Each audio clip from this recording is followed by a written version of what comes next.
Hi, my name's Amy Fitzner and I'm the coordinator here at Marble Bar CRC.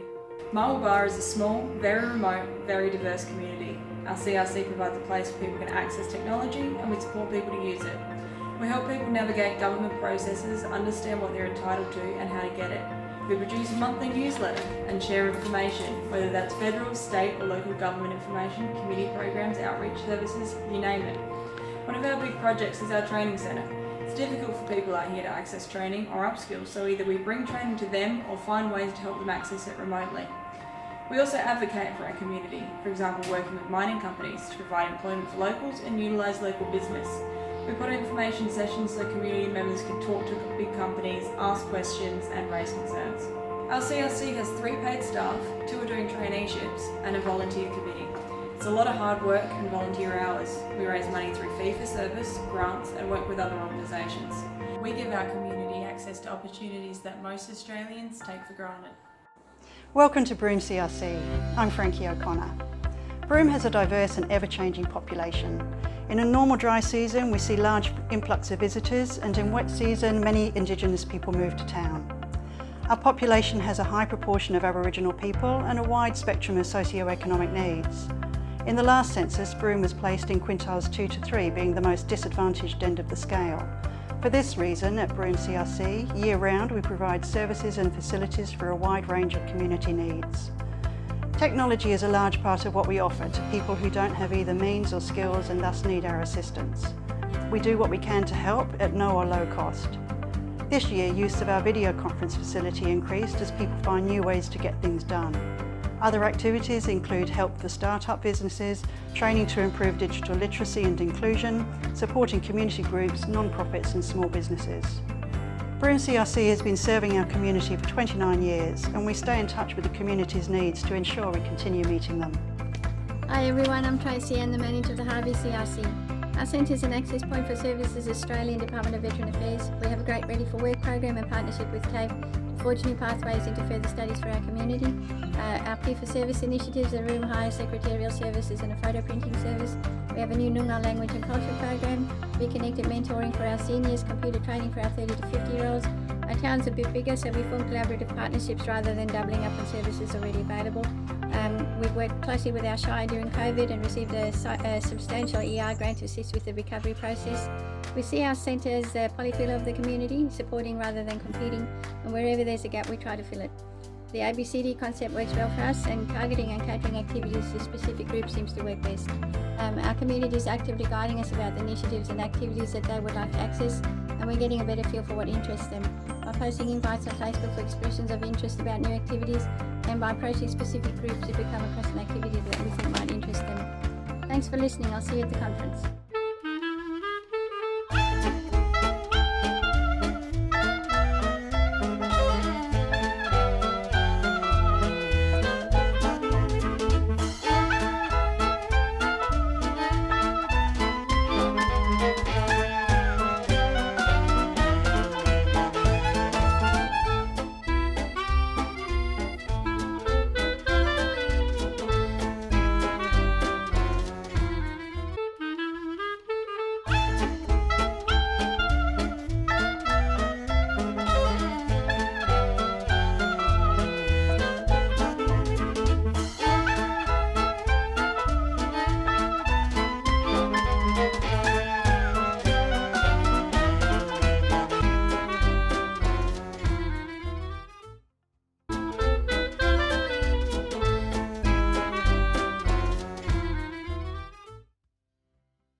Thank you very much. I do have in my notes here to remark on how amazing the videos are, but I'm not certain that anyone's watched them in full succession yet because everyone's been making the most of the networking opportunities. So as I mentioned before, they will be made available after the conference, so you can view them, share them with your communities, with your other CRC colleagues, etc. as well.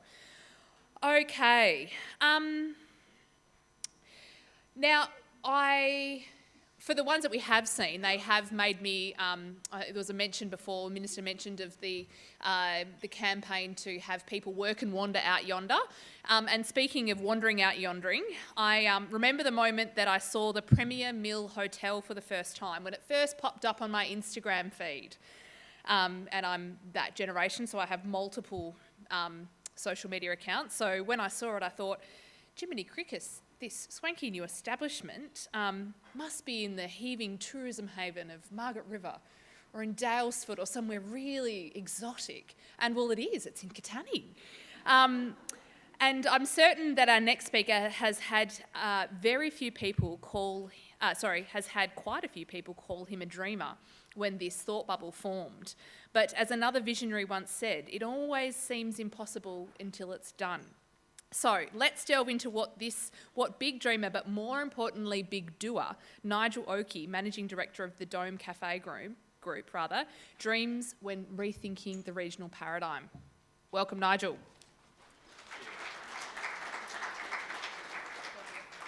Big group, and I'm really pleased to have come after those early speakers, because I already feel inspired, and with words like having your ear close to the wind and managing a flotilla, I already feel a bit of kinship with what you guys are all about. I'm not going to spend most of this session talking about hotels, because the hotels didn't emerge as a thought bubble. They actually emerged as a journey, and that journey actually started about 20 years ago, when the business that I had joined in my first week had had meetings with the bank, who had made a provisional appointment of the potential administrator, and things were in dire straits. And our business looked and felt nothing like this. There is a place that is home to tradies and teddies, where you can let your hair down or put your feet up. A place that feels grown up, even when you're kidding around. Where you can treat the family or meet your favourite girl. There's no place like Dome. Now open from 6 a.m. Now, yes, that's a little bit of propaganda, but it's not really, because everyone in that video was either a member of our staff or it was a customer. There was not a single paid person in that presentation. And it was our team that put that together on the back of a little process which we went through, where we said, we want to capture what we're all about in about 30 seconds. So I often start my day watching that video and trying to remind myself the core business that I'm in. And when I walk into a Dome Cafe, or if I asked a manager or a staff member to really assess whether they think they're doing the right job, and if we're all on the same page, I just say watch that 30-second video, and if it feels like that, then the chances are the flotilla is all going in the same direction. So I personally didn't know too much about community resource centres, and I'm here today to learn as well. But I think, as the Minister said, the winds of change, and I think one of the presentations said, are always blowing. And whether it's a business, whether it's a government, whether it's an organisation, we're always kind of staring at the road ahead and trying to figure out which direction that we go. And it's interesting that lots of successful businesses, maybe not the truly great ones, but lots of very successful businesses, governments, organisations, play their whole lives a game of ready, fire, aim. You know, you can do that. It's quite volatile. You might feel a lot of stress, and you have ups and downs and wins and losses. And the journey that I went on with my business many years ago was to say, I've got to get out of this ups and downs, the busts and the booms. I don't want to be meeting with some administrators and banks who want to close me down ever again in my career. So we started on a journey of trying to find out what we're loved for, okay? What is the truth? Why do we exist? And go back to a business. Everyone heard of Lego, the little humble Lego brick? A very old company. I forget the year it started, but it's been around for a very, very long time. Am I standing in the middle of the screen for some people? I might get well out of the way. And Lego went through such a huge successful journey. Its purpose was so clear. We all remember playing with Lego bricks, don't we? And they reached a point about a decade ago where sales were falling and they started to question themselves. Who are we? What do we do? And actually, with this thing that we're doing, why the hell does it matter? You know, what's our place in the world? And when you start to think about these questions, which I'm thinking this group of people, this flotilla is, you have to start to manage the art of not just thinking fast, which is about budgets, efficiency and process and the grind of kind of just staying alive, which is tough. And you actually have to start being the tortoise. You actually have to start thinking slow and thinking what is the long game. Because the short game's pretty easy. You can play it, but the risk is you play that game of ups and downs. And the interesting thing about Lego, they brought on board a consultant to say, what do we do? And the consultant, after probably a horrendous amount of money paid to them, said, aha, I found the problem. Nobody these days has time to play with your bricks. And the consultant convinced them to go on a whole new path, a digital strategy. You literally need to lose bricks. Throw your bricks away and let's get into clicks. 1 year later, profit was sliding, they went into a loss, okay? And it caused a lot of introspection. The consultant had played the hare and he hadn't played the tortoise. And when you're trying to solve problems, it's often about, you can't use the same paradigms. I think it was Einstein who said this. You cannot solve problems in the same way that you used when you created them, okay? And whether it's CRCs, whether it's governments, whether it's my organisation, this applies to us all. It's the right brain, left brain conundrum. You've got to actually start using both. The great thing is that the collective knowledge in this room, I don't know how many hundreds of years and experience in CRCs, allows you to synthesise. Okay, it allows you to look at prior knowledge, things you've seen, and that's the essence of synthesis. And I think, that's what the Minister was trying to do here, I think, synthesise and tease out, well, what's working, what's not, right? We've got to move away from the ragtag bag of everything to what's the purpose, what makes sense. And it can be flexible. It's not necessarily a template. So it's this thing of moving from uncertainty to focus and developing. I look at business a bit like an algorithm. You're trying to find your DNA. You're trying to go from ready, fire, aim to ready, aim, fire. And it's about understanding deeply who you are and why you exist. And I want to take you on my journey of that, because it's that journey for me and my organisation that has led us to some really profound decisions and places that we are now. So, Dome. That's where I started. Losing $600,000 a month, a bank that said we want our $6 million back, in financial investors that had lost $10 million and said there was 8 weeks of cash left, and a little Nigel, very, maybe slightly naive, but optimistic 29-year-old turned up and said, oh, let's see what we can do about this. And I heard very early on our version of nobody these times has to play with the bricks. I heard Dome's not cool. The world is now the third wave of coffee and the hipster barista movement is where it's headed. Shopping centres are the future. All of these things get told to you by people who think they know better. But I'm showing the picture of this shop because this shop changed my life. It's changed the life of our company. I was being shown around a shopping centre who was trying to tell me, the shopping centre operator was trying to tell me the future's in centres, it's Midland Gate, the whole world is going towards shopping centres, and there was a whole row of shops on Kale Street in Midland. The entire lot were boarded up. They were completely unleasable. Across the road was a dusty old boarded up primary school building filled with 10 squatters, and the local police sergeant told me this was becoming a no-go zone. I met Kieran Kinsella, who was then the boss of the Midland Redevelopment Authority, and he said if we could game change this. And I don't quite know why, because it was just a gut feel. I said, that building holds stories. I want to buy it. So this was the shopping centre Guidera like that, but we bought it and we spent $4 million on it, and we turned that dusty, boarded up old primary school into a cafe, a place of community. And suddenly something remarkable happened. People came back. Families came back. And over the next 4 years, there was $65 million of follow-on development. And I'm not taking credit for that, but I know maybe we were a little spark.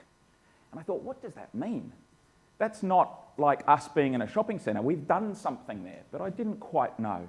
Then I met a chap called Joe Passione, who was developing new town centres and who was genuinely worried about our urban development and the risk of creating, you know, the urban ghettos of the future out in the suburbs. And he, like me, felt passionate about the high street. So he built a high street, and I anchored it with this shop that became the hub of that local community. In Geraldton, this was quite controversial. The Geraldton wanted the town to face the foreshore, and they had this beautiful foreshore reserve that no one was using. And I think people thought the sky was going to fall down when we decided to build a dome cafe there, and that too became the hub for that foreshore. This is in Kwinana with Mayor Carol Adams, who was really at a bit of a wit's end about a lot of the social issues in Kwinana. And so we ended up going into their, we've got 400 square metres of dome cafe tied into their local community groups, their library and so forth, all enmeshed in. I'm going to start to move a bit fast now. We still go into the CBD, where we go in the suburbs. We tend to create, rather than just be a shop on the row, we try and become that local hub where there's plenty of space. We create pram alleys. We think about the space so that people don't feel pressured to leave. We started to see a lot of people having meetings, so now we're purposeful. We build meeting rooms into our cafes. Our most recent cafe in Byford has 2 meeting rooms, one to seat about 12, another one that seats about 60, okay? Land development. We had an interesting journey here. We're Australand. We're trying to develop Port Coogee, but land sales were slow. It was the chicken and egg. What comes first, the social infrastructure versus the residential land? So we took a punt when that estate was 10% developed, and we built that. And it helped accelerate the development. And all this time we're thinking, we're learning, wow, what does that mean? What are the clues? We've had lots of fun with heritage. This is the Peninsula Hotel in Maylands that sort of sat confused for about 20 years, and we've breathed new life into that. We've gone out into lots of outer suburban places, and again, instead of just being the specialty shop outside Coles, we've anchored it. This is another development I did with Joe. So it's being part of that local community. But I hadn't worked out what the DNA was yet. This was interesting up in Port Hedland. This is our one store at the moment that hasn't reopened from COVID because we can't find a single worker up there. So if there's 30 people who want to head to Port Hedland and help me reopen a dome, put your hand up, we'll go for it.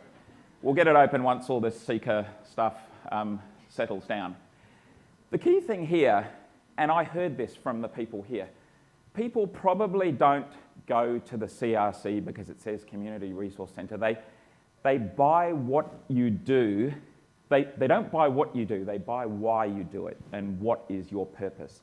And so the clues that we started to build up in our business were when the world went into meltdown in 2008, all our stores burned brightly.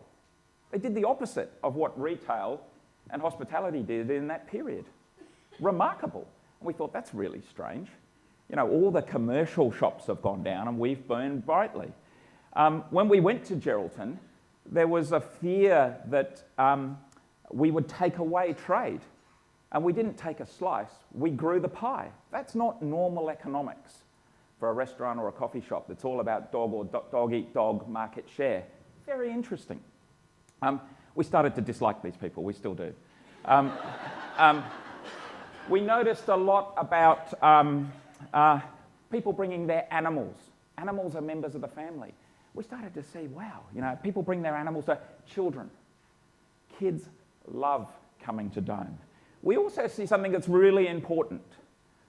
Increasingly these days where we silo things, old people are spending less time with younger people. Think about it. we observed that that doesn't happen where we are. These ladies turned up one day and said, would you mind if we put up a sign that says, we know how to knit, and if you ask us, we'd like to teach you? I was like, go for it, let's see what happens. This has now turned into the largest community knitting club in Western Australia. We started it with these two ladies, okay? So that's not normal restaurant, coffee shop behaviour. Whether you're in high vis, whether you're in a one-horse town, whether you're just kids, that's not normal behaviour as well, organising the space. We work with a whole range of carer organisations who tell us, quite upsettingly at times, that our cafes are the one place where they never fear getting that wrong look, or could you please leave, or your time's up. Very interesting clue, if you like. And I took that shot. I walked into a Dome Cafe one day and I opened one of our little meeting rooms, and that's what I saw, and I just said, wow. Count the babies. It's like, where's Wally?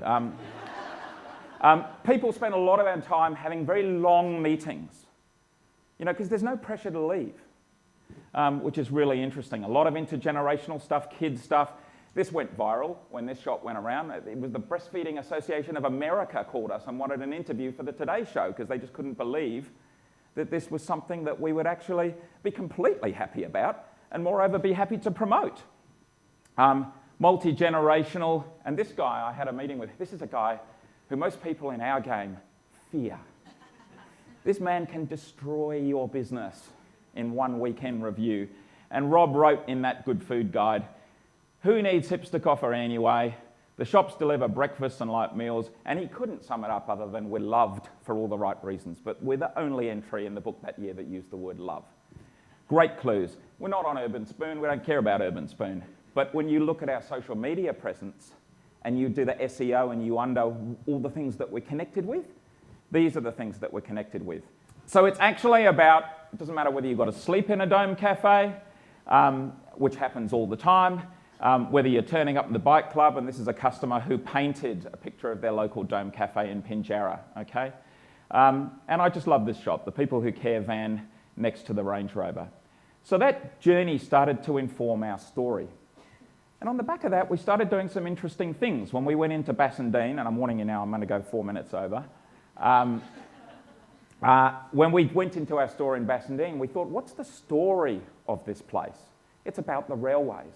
And even though we were going into a modern shopping centre, how do we tell that story?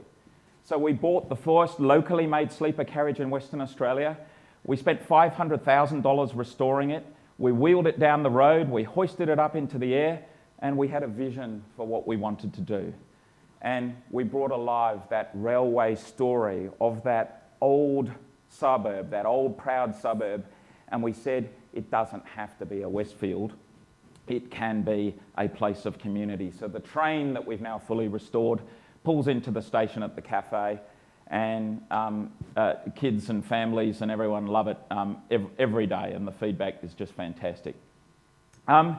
So the story, and this is, I'm getting to the crux of it here, is when people think about CRC, they think about Apple, or they think about Dome, they have a little set of boxes in their heads, and they go, what problem does this place solve for me? That's a good way to think about what we do in organisations, in governments, in businesses. What are the problems that when people think of us, immediately what boxes do they fill? And I think those are the things that you guys have to answer. The good thing is the truth only sounds like the truth, and the truth comes from people who are closest to the work. And we did a really interesting exercise to get to the truth of what's in our business. And it started at the very core of empathy, which was observing and listening to people. And to help us understand that, this was a little exercise I did on the streets of Sydney, and I thought, I don't know much about homelessness, and how do people get here, and what are their stories? And I, with a franchisee, a Dome franchisee, one of our franchisees, we did this for a day. That's Steve, the franchisee, and we went round and just had conversations with people who are in this position. Because listening and the answers to the truth of any story lie at the source. And I think you guys and your communities have the answers for what this thing called CRC has to be. And it's about asking yourself questions. Like, our CRC is the only CRC that and ask everyone in your town, and if you amalgamated all of that, you'd start to get a pattern. And this is what we did. Rather than actually forming a view and projecting what we thought we were all about, we actually looked at what people were using us for. Because whilst I'd had all these hunches, I wanted to now unpack the DNA, because the DNA would tell us the future. And so we actually hired anthropologists. We went to the university, I hired 5 field anthropologists. We employed them for 4 months, and they sat in dome cafes from 6 in the morning till 10 at night, and they observed what we were doing. And that started to give us a pattern of truth, okay? Thousands of interviews, we started to fill our own boxes. And I'm not going to go into the detail here, but these are the products that we sell. And you notice there's not coffee on there? The products that we actually sell are these things. And I get a sense that the products that your CRC brand sells, and that there will be differences but commonalities in the flotilla, you have your own matrix. You have to find it. Because when you find it, you will come to the essence of what you're all about. And this is our essence. This distilled down to, that is our job. These are not the things we sell, but these are the things we are valued for, which creates the thing that we sell. And so this kind of sums it up. These are the words of Steve Jobs. This is it. With some photos from our business. This is what matters. The experience of a product. How will it make someone feel?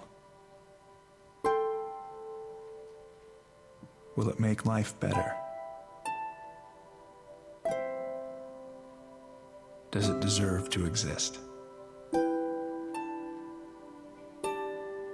We spend a lot of time on a few great things until every idea we touch enhances each life it touches. You may rarely look at it, but you'll always feel it. This is our signature, and it means everything. Again, no actors used there. We have a guy who just roams around and captures dome moments in cafes.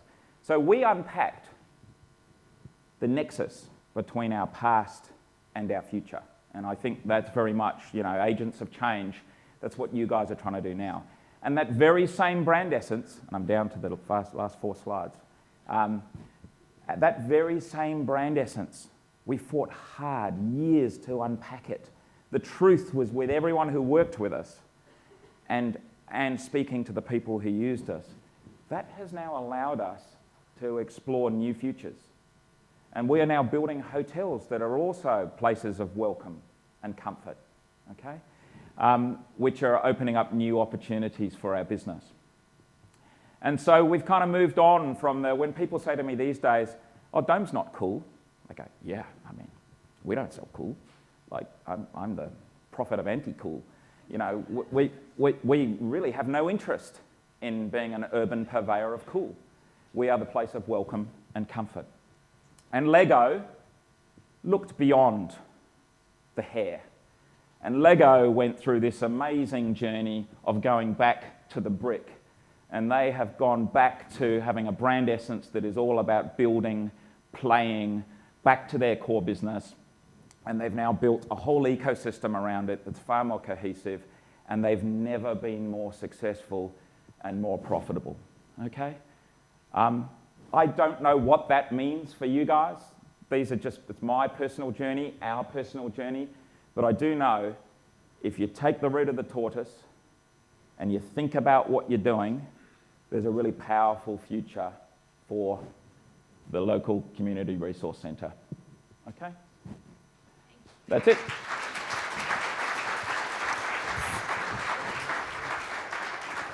Did anyone have questions? Too late, right? No, late. No, we're a bit over time for questions. We've got you at lunchtime as well, so we can hound you then. Beautiful. Thank you very much, Nigel. I think that was so many gems out of that. And I think for me, I don't think I'd recognised how Dome has gone through the journey, as you said, of reimagining what a cafe actually is. And I think you've done a really magical job of understanding, yes, your how and your what, but really your why. And, you know, linking to the CRCs and the CRC network, you all each understand those assets that you have in your community, the why you do a thing. And I think that, and it was Gab that mentioned asset-based community development in our first CRC panel discussion, and you've managed to really articulate what those assets that you have as part of Dome and the culture that Dome is, and turn it into an economic opportunity, which is what the CRCs, what we're planning to do today. And I guess I was yarning with Gihan, who's going to be facilitating a session, or presenting and facilitating a session with us later on today. We were having a yarn at morning tea, and the energy and the questions and the desire to share ideas was really palpable after that first panel session. So he reassured me, and I would like to reassure you that we will have time to really share more of those ideas in the session this afternoon. So some of those gems that you've shared with us as well, Nigel, about reimagining how it is that we can do things, we can explore then. Beautiful. Okay. Now we have...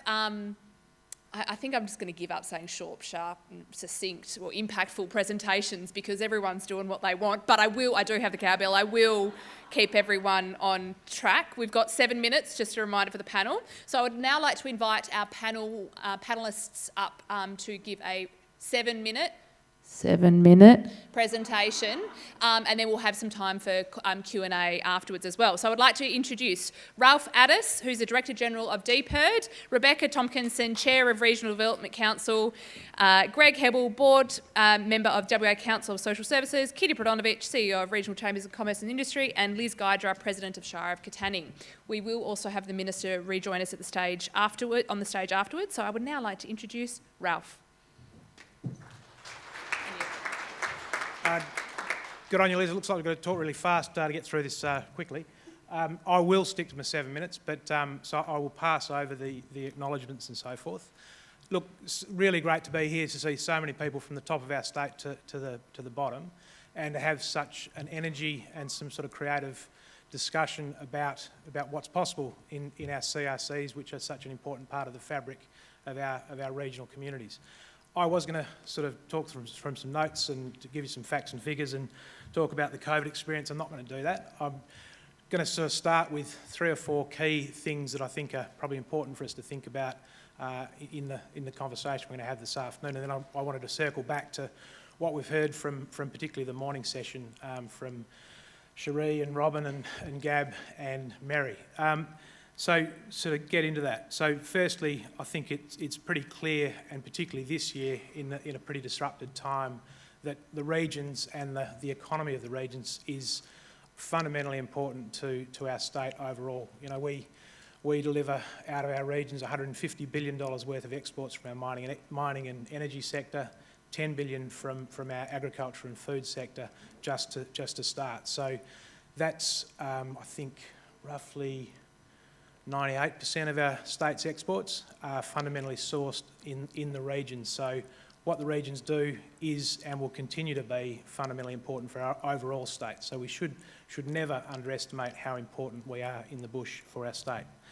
Second thing is, and I think this year more than any time has just shown how much change is becoming a constant thing. Shocks are coming at us bigger, more unexpectedly, and faster than I think ever before. So for us to be resilient in the face of ongoing change and be able to accommodate, adjust and accommodate and make things continue to work through that sort of change is really important. Again, some of what you guys have done this year, some of what our key industries have done this year to keep the economic wheels on has been pretty stunning, and I'll talk a little bit further about that when I close. Thirdly, we all need to, I think when I think about the role of state government in being able to continue to provide effective services across a state as big and diverse as ours, it fundamentally requires that we're able to join the dots across different levels, across different parts of that service sort of framework. through local partnerships with local government, partnerships with the likes of the CRC network. So there are a couple, and I suppose to say that the state government's always going to be looking for ways to tweak that, refine that, make it work better, more efficiently, make sure that things get to the end users, which is the citizens and community members out in our community.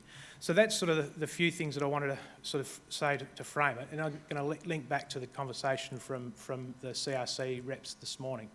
What I heard was that the CRCs are playing a role bringing local interests, local people together, so that connectedness. They're identifying what's going on for our community, what are the problems that need to be solved, and then they're going out and finding ways to fix those things. So I think Cherie talked about the example of the JobKeeper thing not hitting the ground. So big governments provided a blunt instrument, but it needed someone locally to say, well, that's not quite getting through, so let's find a way to drag it down and make sure it hits the ground and the desired result is actually delivered. We heard from, I think, Gab talking about banding together across a bunch of communities with a common set of interests to make sure that you can be effective and impactful in that sort of business network in the Fitzgerald area.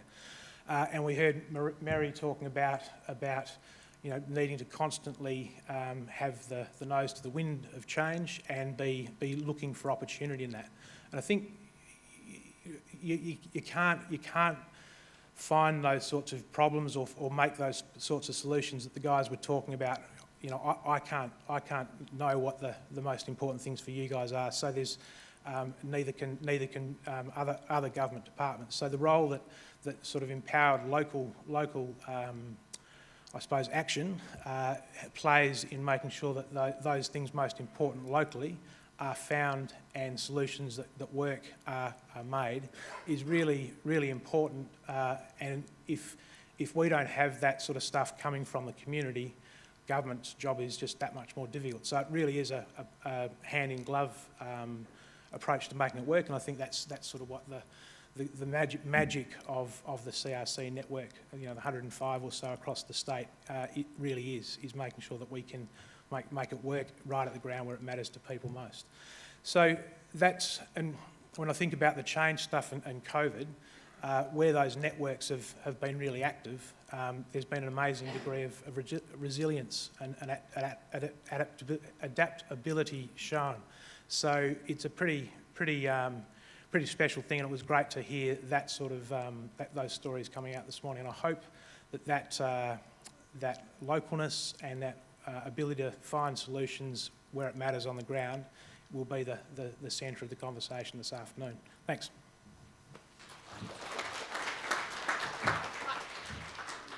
Rebecca Tomkinson.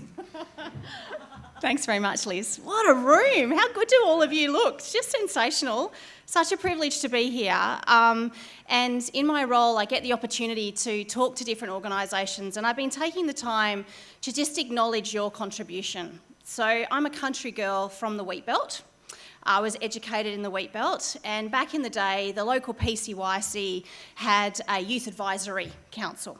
And I blame that for all of my future endeavours, because indeed that community organisation, who itself started many, many years ago and has gone through some adaptive processes itself, not only delivered an award-winning gymnast, it's hard to tell these days, but indeed back in the day, but it also instilled a set of values and gave me a confidence to go on to do all sorts of other things. And I really just want you to take a moment to acknowledge your place in your communities and how many other people you have touched have gone on to do just extraordinary things because of that quintessential country value that is all about contribution. So a huge round of applause for the CRCs here today in the room. Yeah. And in my time, I'd like to just touch on that concept about growing and adjusting your business model. And to do that, I'd like to share a brief story, and it could be perceived as an advertorial. It's not, it is a genuine story, but roll with me as we move through this piece. So, last year, the Royal Flying Doctor Service was named WA's Tech Company of the Year. Yeah? Thank you panel, thank you. And a bit like yourselves, there was quite a little bit of, really, seriously, 90-year-old organisation, Tech Company of the Year. What the? Yeah? So I tell that story like this, okay? 90 years ago, John Flynn had a concept of not just sending a Band-Aid to help people, but to put a doctor on a plane and send them to the remotest areas of Australia. Crazy talk, yeah? But it's an idea, similar to a CRC piece. And along comes a gentleman, when they're talking about how they're actually going to do this, that realises that communication is absolutely key. No point having doctor in plane if we can't know where to send them or how to contact them to do it. And Alfred Traeger comes up with the pedal radio. Great Australian invention that has gone on to do all sorts of other things. So we've got idea, we've got enabling technology, and always in these pieces, it's about the startup cash, right? So that concept takes 10 years to mature. And Hugh Mackay, another great regional story, whose business built the Sunshine Harvesters, he leaves a bequest too. And this is the important part. John Flynn's aeromedical experiment. Yeah? No one believed it would work. 90 years on, it has continued to take that vision of contribution to something greater than self in the most improbable of circumstances, from a doctor flying a plane, to a plane with a doctor, to an emergency room, and indeed at the moment, which is our award-winning concept, an emergency room in the sky with the 2 Rio Tinto Life Flight PC-24s. Exceptional. But it has needed to evolve and change and adapt to the circumstances which have been playing for all of those 90 years. And indeed, at this conjecture, at this 90-year birthmark, what does the next 90 years hold? Well, space. And again, people laugh at me and they say, seriously? Come on now, RFDS, space, really? It's no more crazy, everybody, than a doctor on a plane going to remote areas of Australia 90 years ago, yeah? And it's important to look at what that winds of change, as the earlier panel touched on, are going to deliver for us. Technology is going to evolve faster in our lifetimes than we can possibly imagine. And the things that we do today that can be done through technology will drive how our organisation changes. COVID has shown us that. How many of you went to a GP during the COVID crisis? Yeah? Very few. Most of us had the opportunity to get medical attention through a telehealth concept. So imagine having the telehealth in the back of the plane. Revolutionary. But it requires us to have the courage to look at our model differently and to know that indeed there is nothing more certain than change. And that as much as we want the world to stay the same, the last 9 months has shown us that things that we could not possibly imagine have occurred. And that what we need to do, even in our own organisation today, our business model will never be the same. February to now is entirely different, and it will never be what it was before. And that adaptability and that flexibility, the tenacity and the courage that all of you have shown. I love that story talking about how the committee was looking to what its purpose would be for its CRC, and it looked to bring in other partners to really find a pathway forward, and indeed now it's thriving. But it had to look at what it was doing differently. So my message to you is you are just amazing. It is what so inspires me as a country girl to continue to tell that country story and ensure that regional communities are able to really build on their future stories, because it does still quintessentially mean what it means to be Australian, and that's all of us coming together to really build on our futures. Thank you.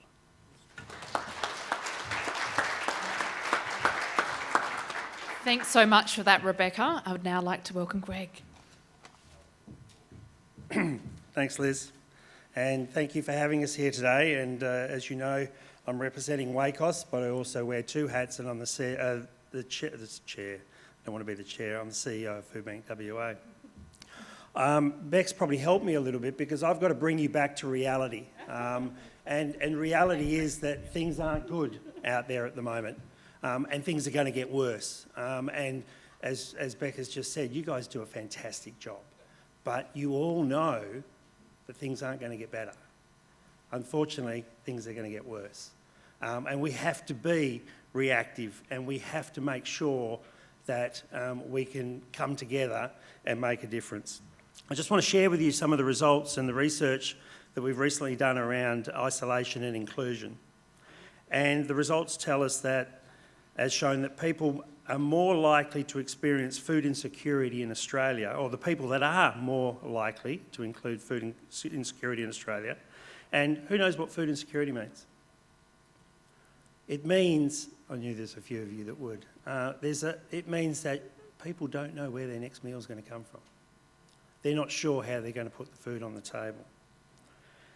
So these people are welfare recipients, single parent families, residents in remote and regional WA and Australia, people experiencing homelessness, young adults, asylum seekers, and Aboriginal and Torres Strait Islanders. It also shows us that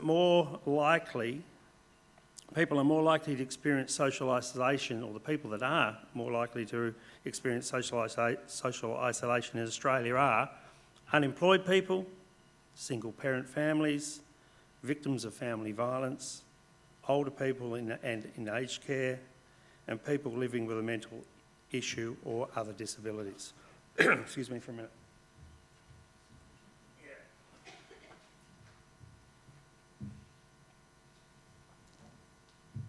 I've had this bug for a while, but I'm trying to get rid of it. They say COVID goes pretty quickly, but I can tell you it doesn't. I didn't visit the doctor, by the way. That's right. Look at her face. Liz was saying he's got COVID and he's presenting. So I was asked to talk a little bit about what the next 10 years might look like in the community and in Australia. Social and avoidable housing is going to continue to be an issue. There's no doubt about that. Access to services like FDV, mental health and counselling, counselling and food are going to be issues. The digital divide. This access is going to get worse. It's not going to go away. It's going to continue to grow. More than a quarter of Australians feel lonely. A quarter of Australians feel lonely. That's the social isolation and loneliness has a significant impact on health and well-being, which is not a surprise to any of you here. The other thing is that we're going to need to do as part of COVID is we're going to have to address the ongoing issues of low incomes. We've got to get people and see if we can maintain them above the poverty line. COVID has enabled us to do that, but it's not going to enable us to do it going forward. So they're the challenges that we've got. And unfortunately, COVID-19 has further highlighted most of these cases and is the important focuses going forward. I'll just keep this and make it easier for me. I just wanted to share with you the role that WACOS has played and a role that WACOS can play going forward. And it's something that's obviously very passionate to myself and on the organisation that I work for. But about 2.5 years ago, it was established that government, Lottery West, the sector, didn't know what food relief was, didn't know how big the food relief issue in WA was. We were able to gather a select few of people to come together and we formed the Food Relief Framework Planning Group. This group was enabled us to focus on the logistics and the supply of food, and in particular, try to find solutions to the last mile. How do we get to the food to the people? The surveys that we created revealed that food accessibility was one of the biggest issues that we faced in Western Australia. We were able to, very fortunately, we were able to create a couple of working committees, and one of those in particular was the Clearinghouse Working Group and others as well. Now remember, this was 2.5 years' work in the making. Then what happened at the beginning of this year? COVID-19 hit. And I think it demonstrates by the community coming together, we can actually succeed and get the right services and the right food, in particular in this case, to the right people. Through COVID-19 in a 3-month period, with the coordinated response in the community sector, which we hadn't seen before, we were able to coordinate more than 100 pallets of food to be delivered over 15,000 kilometres and also 15,000 kilometres to 60,000 people during March and between March and June. So we can do things together. WACOS is here to assist you. You guys do absolutely fantastic job. And at WACOS we believe there is no better way of connecting these people in regional and remote communities than via a strong and a viable CRC network. Providing what you guys do, dignity, local support to somebody that they are familiar with. At the same time, as we've heard today, providing employment and volunteering opportunities. Really, it's simply community connecting, which is what you do, which is fantastic. And last but not least, the thing that have really impressed me today, and I really want to be a part and emphasise the fact that we're there for you, is the fantastic passion, but also the emotion that's in the room. Don't be scared to come to us to ask for help, and we will coordinate it. Thank you.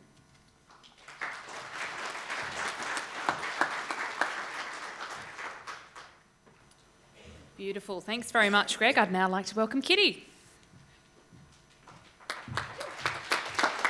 Thanks so much, Liz. I like just the kitty. We don't need the Prodonovich. It's a bit like Shire or Madonna. Anyway, look, it's so great to see you here, and thank you, Minister, for inviting me today. I really feel privileged to be a part of this amazing group. The atmosphere and the vibe in the room has been incredible already, and just hearing all the conversations so far, there's a lot happening, a lot of really positive conversations. So I've been asked to talk about a few things today. That's a little bit about regional chambers, and I'm happy to talk to you about it over lunch, or as I think Gab and Martina said, hit me up if you want to chat about that. But this is me being terrible. I need to go to a CRC course in how to do a PowerPoint presentation. So one of the things that I just wanted to quickly touch on was some of the positive outcomes or unexpected positive outcomes of COVID-19. And as a passionate regional West Australian, one of the things that I won't talk about all of them, but the first one is the value of organisations like the ones I work with, regional chambers or CRCs or regional community groups. What we saw was the value and the contribution they make in their community was really highlighted, but also has been more broadly understood by external stakeholders. So if we talk about what was happening at the Walpole CRC, all of a sudden all these people went, oh, that's what the CRC does. Oh, right. All those volunteers, and they're really helping these businesses and all these different things. So the value's been really broadly understood of all these incredible regional organisations. And I think the other thing was a genuine collaboration. And when I talk about collaboration, I'm actually talking about every single tier of government, organisations, community groups, companies, everybody. They understood that they had a role to play, but also they could help others without so much of this is my turf and you're not going to get on my turf. So this is the most open and genuine collaboration I've ever seen, and long may it continue. And the other two things was online delivery, and Rebecca's already talked about telehealth, and we've all been able to access those services. But what we saw in the business community was so many small businesses, if I think of beauticians that had to close for a period. So all of a sudden they all set up their online shop, and some of them, we know lots of regional businesses didn't even have any online presence. And often through their CRCs or their local chambers or business local WA, they've all set up their online presence. They've now got online shops, they've now got new logos. There's a lot of work being done in that space, which means they will be better set up for recovery. better set up for what's going forward and open their business up to a much bigger market. So that has been a positive. And the other part that complements that is the support local. And what I mean by that, and I've experienced everywhere I've gone, is people are really conscious of supporting local businesses. A lot of us, that's just our DNA and that's how we behave, but people are actually actively seeking out local businesses, and how fantastic is that? We want that to continue forever. So I was asked today to talk about, a little bit of what I see happening in regional businesses in the next 10 years, and I see a really big growth in the home-based micro and small business sectors of the small business sector market. We know this is the biggest, home-based businesses are the biggest growth area in small businesses worldwide, but we know this is going to be even larger. And if we've got reliable and effective access to broadband, those businesses can be located anywhere, so they can stay where they want to and service the world if they want to. We also know there's going to be increased local business opportunities. So I'm talking about local procurement, local content. We're seeing amazing things, and the state government has really done, this has been an absolute focus of theirs, not just since COVID, but for a long time. So things like the local content advisors, the WAPES plans, but we're also seeing local governments having much more focus on buying local. And I'm talking about buying local on every level.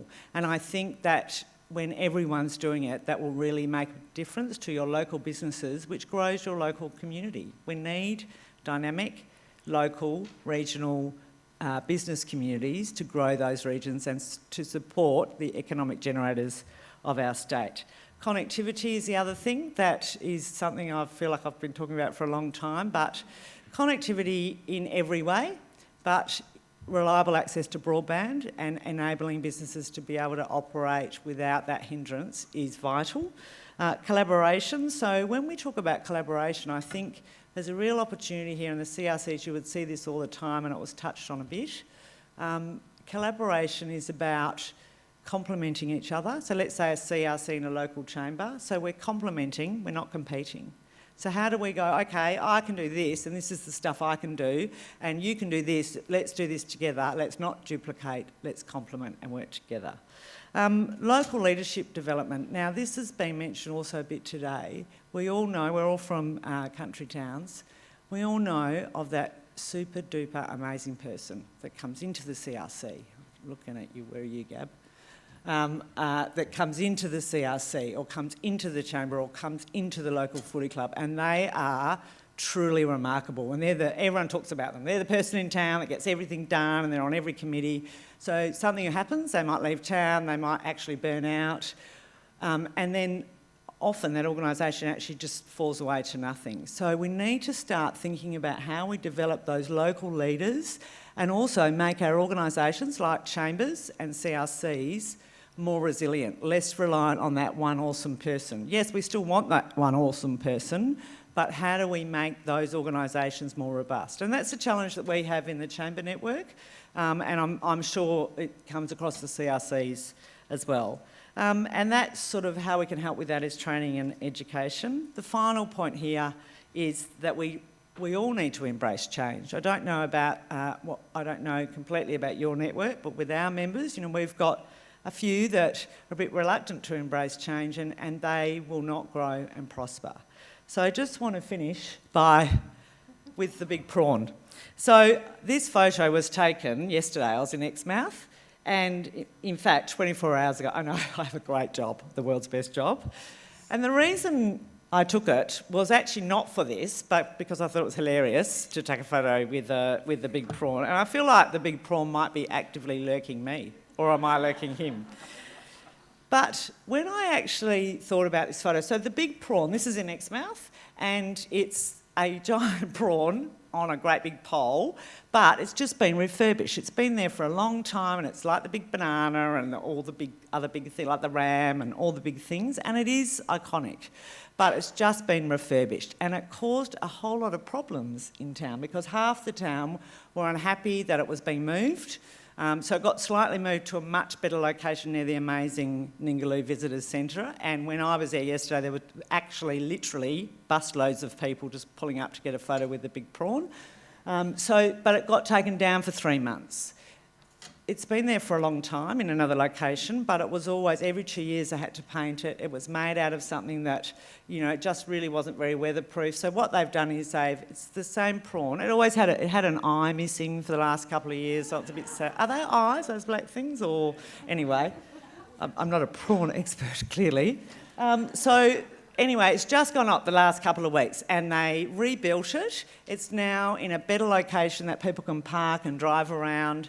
It's got a special type of paint that is much more weatherproof and lasting because it was getting a bit shabby and looked like you might get salmonella from it, and now it looks like it's actually a juicy cooked prawn. But I think what it does symbolise is what's special about all our regional towns, cities, locations, and what everyone loves about visiting those regional places is they love the local identity. So we love the big prawn because that is so Exmouth, and it's a really important story of the history of Exmouth. But we can also keep our identity and our uniqueness and our sense of humour and our WA regionalness, but we can also utilise technology like the super duper new paint, and we can change things and make them a bit better. So maybe the big prawn is the agent of change. Thank you. I'm forever going to think of Shire with the sequins and Kitty with the prawn now. So thank you very much, Kitty. And from one Liz to another. Thank you, Liz. I feel really privileged to be here today to talk about local government. And it is an honour to serve in local government both in my community and in the region, and I don't take the responsibility lightly. So how will local government look in 10 years? It's a really important but difficult question.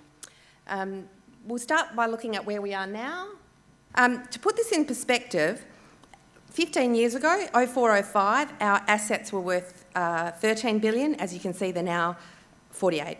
And the operating expenditure of local government was 1.3 billion. You can see it's now 4.1 billion. So change has happened, huge change. What's happened on the ground? We know things have changed in rural, remote and regional communities. Population, particularly rural population, has changed significantly. Our stats show that our rural Shire population in Katanning has reduced over 50%. I found that stat yesterday.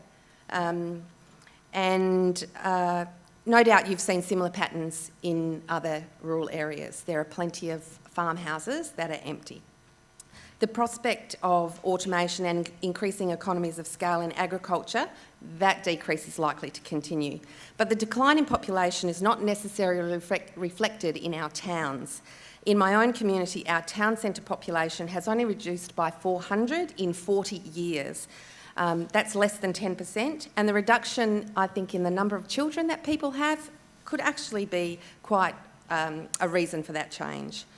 But what we've seen is a change in the population dynamics, the demographics. In Katanning, for example, we have 42 nationalities represented. In 2001, we had 854 people born overseas. In 2016, that number is 1,431. Additionally, and significantly, we have seen a dramatic ageing of our population, and I'm sorry about that slide. The green is the 2011, which is the current figure, so you'll see how that is increasing down the bottom there. That's the age. That importance can't be overstated now, and certainly in the next 10 years, aged care is going to be really important. And it's obvious from the previous statistic is that we need to ensure that our new Australians can access services. We must provide information in many different languages to ensure equity of service. I think CRCs need to do that as well. We have to deal with the changes in the retail environment. There's a real pessimism, I think, across Australia about towns that have got a few empty shops in their main street. But there's empty shops in Perth and Subiaco and Fremantle. It's not local, it's state, it's national, it's global. So if there's a real struggle in certain spaces, what will our local economies look like in 10 years? Where will our employers be? There's already some bright spots. Many of our rural towns have had significant expansion in agricultural service industry. So while there's less people on farms, there are many more people employed servicing the industry. For instance, in Katanning, Macintoshes employ 50 people. However, there's broader concerns about the wider service industry. Our banks, for example, we have got 5 banks in Katanning on our main street.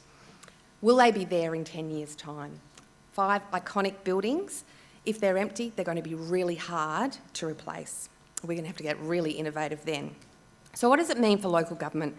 We look critically at the way services changed.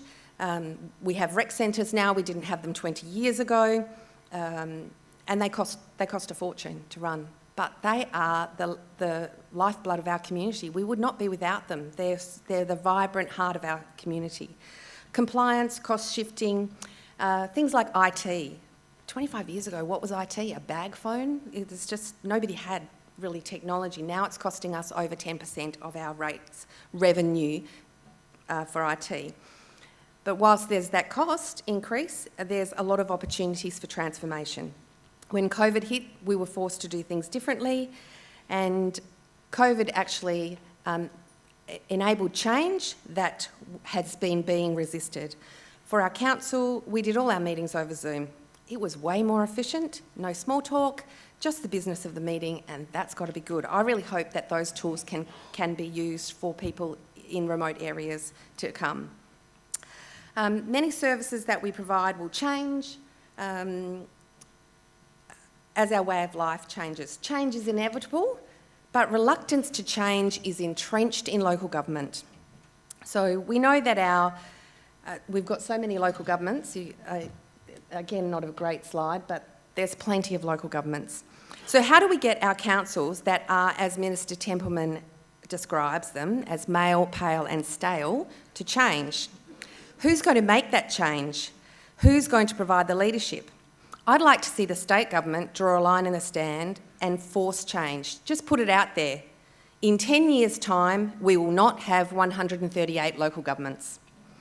And then encourage the sector to work out a way forward, knowing that no change is not an option. And by the sector, I do not mean Walga. Then I'd like to start the ball rolling by bringing every mayor and president into the room, and they must bring their youngest councillor with them.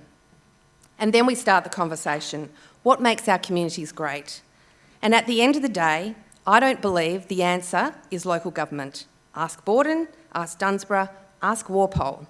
They are not defined by their local government. For change to happen, we have to ask the right questions. If we ask the questions in the same old way, we'll get the same old answers. And you know what the questions are, don't you? Who wants to amalgamate? And you know what the answers are. No one. So we can look critically at some of the great case studies like the Nibing improvement, the Nibing Hub and the community cropping programs that are changing the way our rural communities invigorate and stay vibrant. None of those projects that I know of are driven by the Shire. They're driven by the community. So how can councils better support their communities?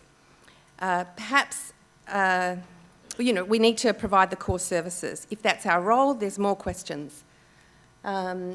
How do we provide services in a cost-effective and efficient manner? How do we ensure that services are sustainable? How do we streamline decision-makings to maintain openness, accountability and transparency? To transform local government in the next decade, we need good ideas, inclusive leadership and real action.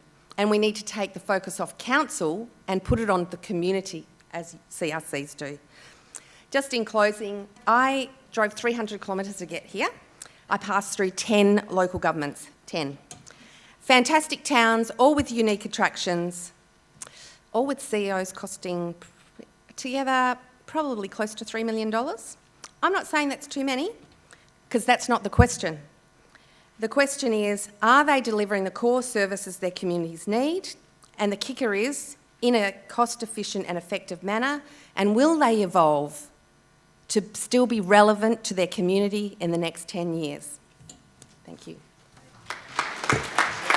Okay, now I have a series of questions that have been submitted prior to today from various CRCs. Now, we had such wonderful engagement, so thank you for those that did submit a question. We're not going to have a chance to answer all of the questions, and I'm hoping that we'll have some time at the end to sort of float to the audience as well. So just if you are going to ask a question, name, location, and keep the question succinct. We do have some microphones, or they'll be coming very shortly. So we're going to... Can we have Nigel up here? Oh, Nigel, yeah. We'll have BYO chair. Always resourceful. I don't think I can move that forward. I think that's attached to something. Rightio, fantastic. So we've got a series of questions and we've got thank you very much, 2 mics at the back, so we don't have to use our farm voices anymore. Apologies for the quality of sound, because we had roaming mics, we couldn't do mics in the audience, but this time we can. So when we do, if there are any questions from the floor, wait for a mic. Beautiful.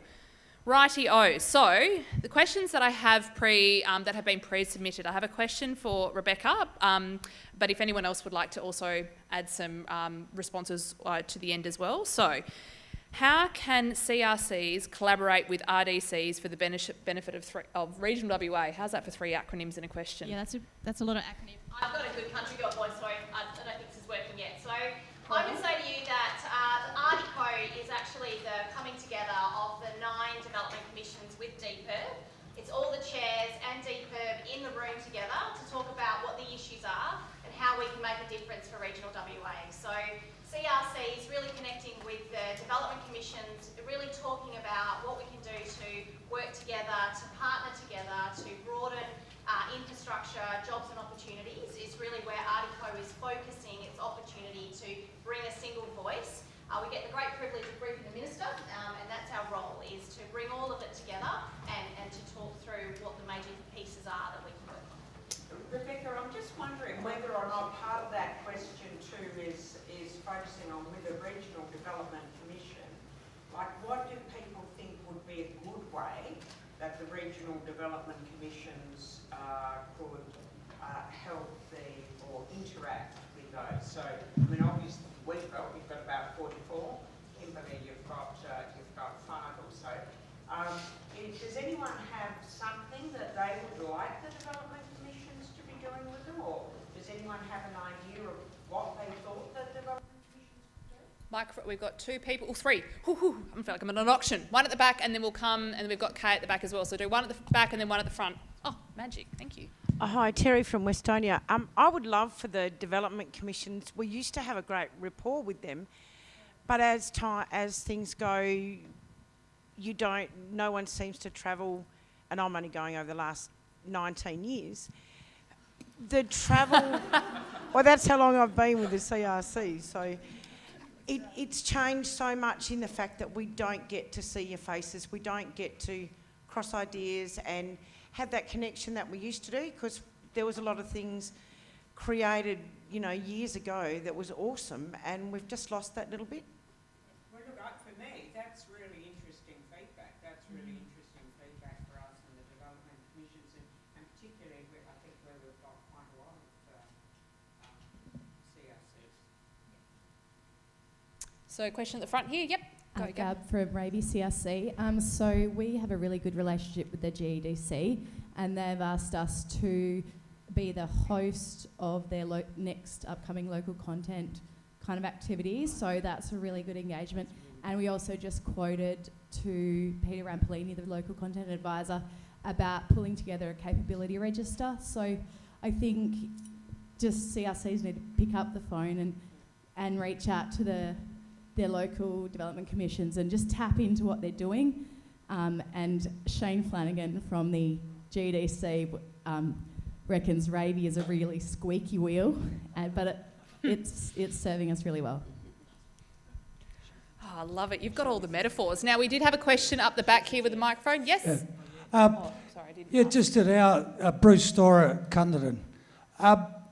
It's difficult to know going forward all the things I've seen today about services for your community, local government changing, stepping back. We're at a bit of a crossroad.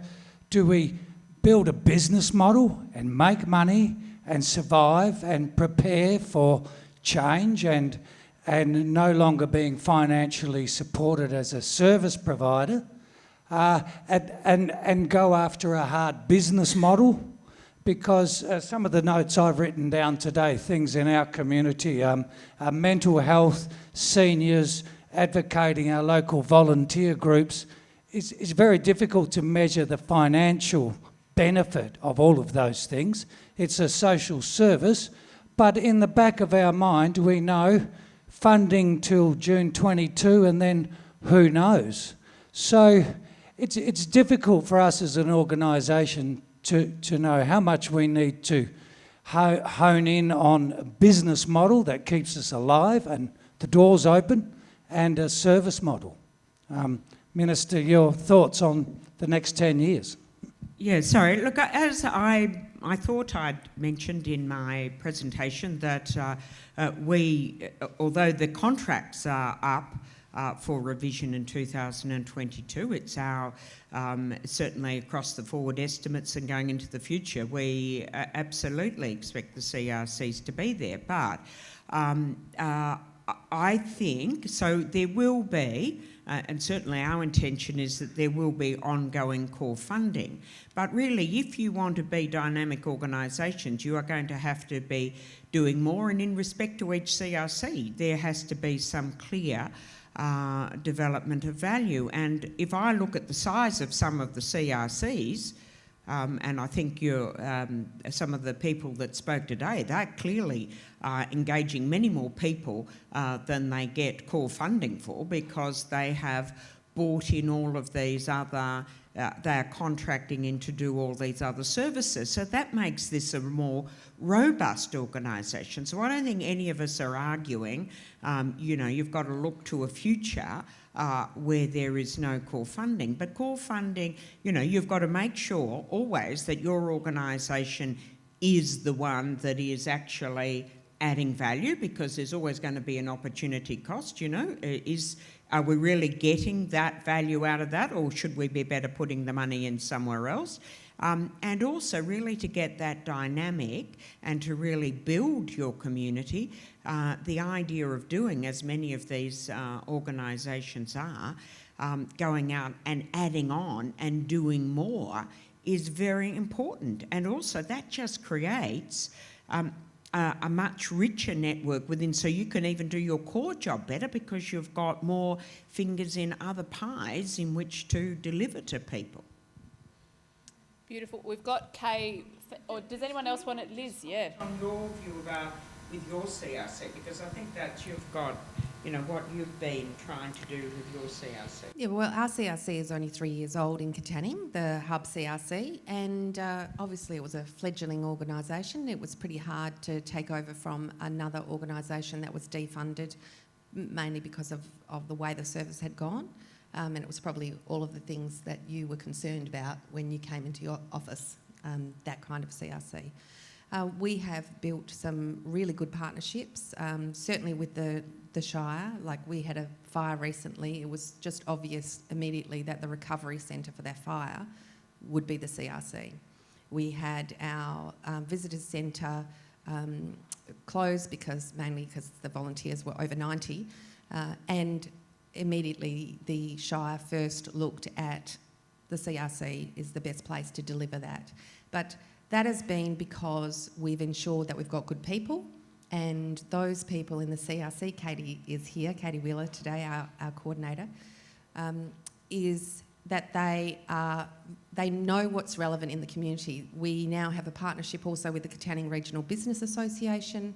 We're working with community groups. We are ensuring relevance and adaptability, and when things are needed, then the service adapts to what is needed in Katanning. And your traineeships? The traineeships, our trainee won the award on Monday night, the trainee of the year, yes. And, And that's a CRC trainee? She's a CRC trainee. She did a Cert 4 in business, and she's now enrolled at Murdoch online. She's staying Katanning. She's working as an admin officer, and she's doing commerce and ag science.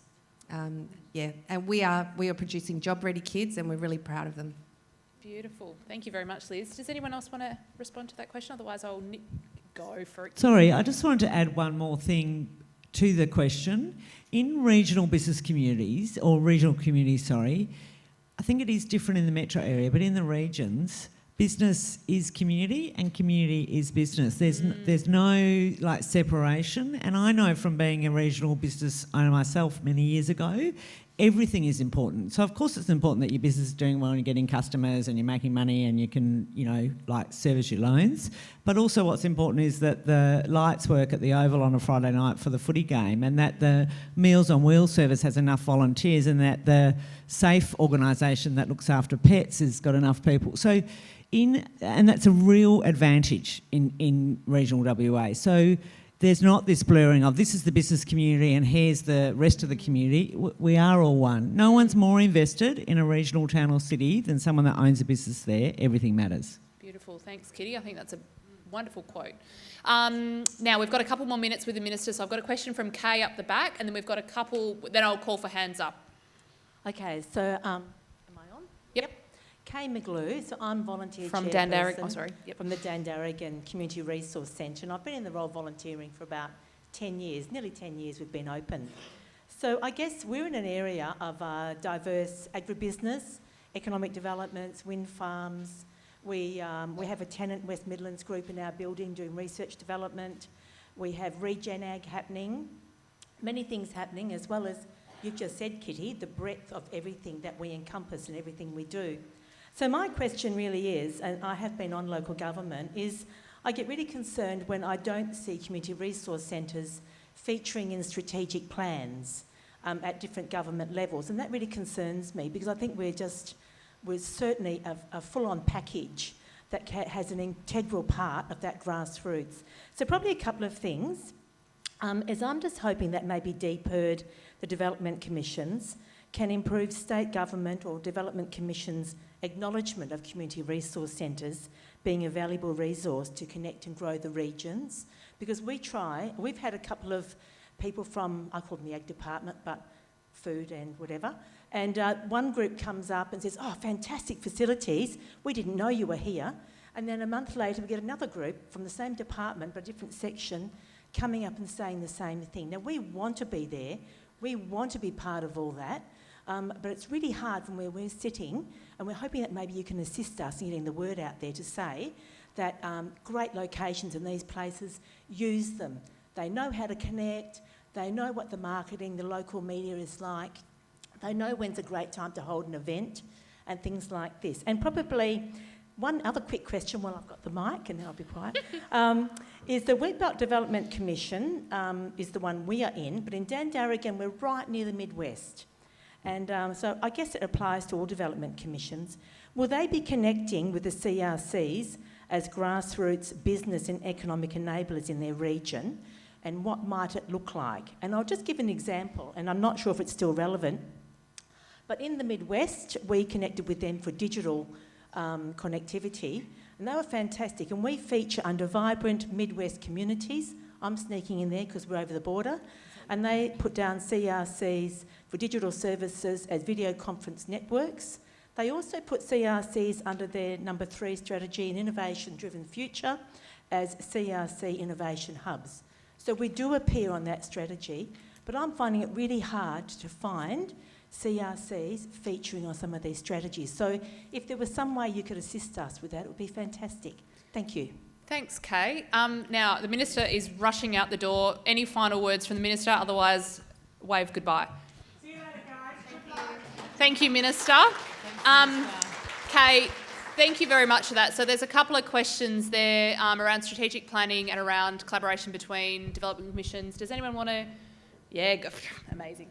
Go for it. Thanks, Kay.